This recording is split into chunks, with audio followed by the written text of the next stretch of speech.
مونږ د احمدشاه کورنۍ ته هم ورغلي. پلار وايي پر متضررې کورنۍ د احمدشاه له راپور خپرېدو وروسته د کمپاین قطعې له لوري د هدف وګرځېد.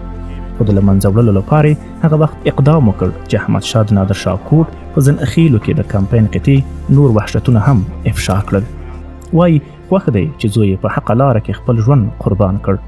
خو خفه دی ته دی چې نه د غږ چا واورېد او نه هم د هغه کورنیو چې احمدشاه یې قرباني شو. وته چې ویلې څه خبره ده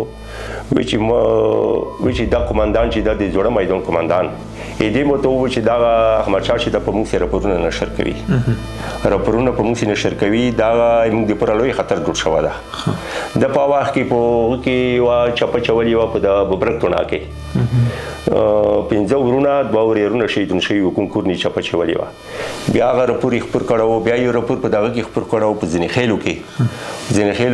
کورنۍ چپه چولې او کور کې ډېر نفر شهیدون شوي وو دا راپور چې خبر کړو و شباسو د ټارګټ کړو دای واشه خو بس چې څلا خوخه مونږ ته غدو کنه قبول ده ځکه چې علاج څه خوخوي او پیدي واشه مونږ ته قبول ځکه چې علا په دا کې به مخیر کوي کنه سړی په خپل خیر نه پیږي په پیدي دا خپل کری صاحب دای دی ډېر پابند و دي دین څخه پابند و دي اسلام دی خور دی وطن څخه پابند و دا 15 وخت د جماعت کړو او شپه ورځ کې بوکنه بس ټول ورځ به ذکر کړو او پیدي ټول ورځ به ذکر کړو د غاټي تسبیح وي سره ذکر به کړو او دا رقم ته دینداري شپې تهجد المنځونه بیا په داس ونی کې ته خپل پاتې کیږي کنه په داس ونی کې په پیدي